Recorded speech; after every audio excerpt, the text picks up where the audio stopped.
जब जिंदगी में उम्मीद टूटने लगे और कोई रास्ता दिखाई ना दे, तो एक बार भगवत गीता की शरण जरूर ले लेना। तुम्हें एक नई रोशनी जरूर दिखेगी। जीवन में कभी भी किसी से भी अपनी तुलना मत कीजिए। आप जैसे हैं सर्वश्रेष्ठ हैं। सच है, विपत्ति जब आती है कायरों को ही दहलाती है। सूरमा नहीं विचलित होते, एक ही क्षण धीरज नहीं खोते। विघ्नों को गले लगाते हैं, कांटों में राह बनाते हैं। नकारात्मक विचारों का आना तय है, परंतु ये आप पे निर्भर करता है कि आप उन्हें कितना महत्व देते हैं।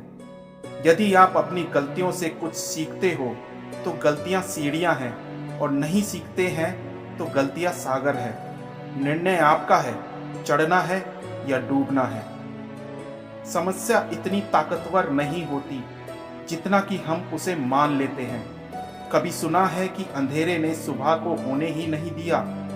जरूरी नहीं हर बार आपके शब्दों को सही समझा जाए, इसलिए कभी कभी चुप रहना ही ज्यादा बेहतर होता है। निंदा से घबराकर अपने लक्ष्य को कभी ना छोड़ें, क्योंकि लक्ष्य मिलते ही निंदा करने वालों की राय बदल जाती है। हमेशा याद रखना, बेहतरीन दिनों के लिए बुरे दिनों से लड़ना पड़ता है। प्रेरणा का सबसे बड़ा स्रोत आपके अपने विचार हैं, इसलिए खुद को जीतने के लिए हमेशा प्रेरित करें। मुश्किलें केवल बेहतरीन लोगों के हिस्से में आती हैं, क्योंकि वही लोग उसे बेहतरीन तरीके से अंजाम देने की ताकत रखते हैं। जहां आपकी कोई कीमत नहीं, वहां पर रुकना अनुचित है, चाहे वो किसी का घर हो या किसी का मन।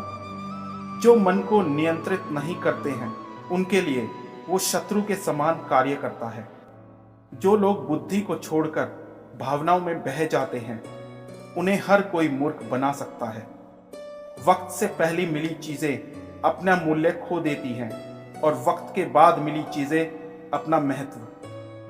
आपका विश्वास एक पर्वत को भी खिसका सकता है, लेकिन आपके मन का संदेह दूसरे पर्वत को खड़ा कर सकता है। वक्त कभी भी एक जैसा नहीं रहता है। उन्हें रोना भी पड़ेगा जो बेवजह दूसरों को रुलाते हैं। हो सकता है हर दिन अच्छा ना हो, लेकिन हर दिन में कुछ अच्छा जरूर होता है। रोना बंद करो और अपनी तकलीफों से खुद लड़ना सीखो, क्योंकि साथ देने वाले भी शमशान से आगे नहीं जाते। समय जब न्याय करता है, तब गवाहों की आवश्यकता नहीं पड़ती है। अहंकार और संस्कार में फर्क है। अहंकार दूसरों को झुकाकर खुश होता है, और संस्कार स्वयं झुककर खुश होता है। सेवा सबकी करो, मगर आशा किसी से मत रखो, क्योंकि सेवा का सही मूल्य ईश्वर ही दे सकता है। जो आपका है वो आपको मिलकर ही रहेगा, फिर चाहे उसे छीनने के लिए पूरी कायनात एक हो जाए। जब सत्य की असत्य से लड़ाई होगी, तो सत्य अकेला खड़ा होगा, और असत्य के पीछे मूर्खों का झुंड ही होगा। अकेले रहना तुम्हें यह भी सिखाता है कि वास्तव में तुम्हारे पास स्वयं के अलावा और कुछ भी नहीं। अगर साफ नियत से मांगा जाए तो ईश्वर नसीब से बढ़कर देता है। जब भी विनाश होने का प्रारंभ होता है, तो उसकी शुरुआत वाणी के संयम खोने से होती है। जीवन में सब कुछ खत्म होने जैसा कुछ भी नहीं होता। हमेशा एक नई शुरुआत हमारा इंतजार कर रही होती है। जो अच्छा लगे उसे ग्रहण करो, जो बुरा लगे उसका त्याग, फिर चाहे वो विचार हो, कर्म हो या मनुष्य।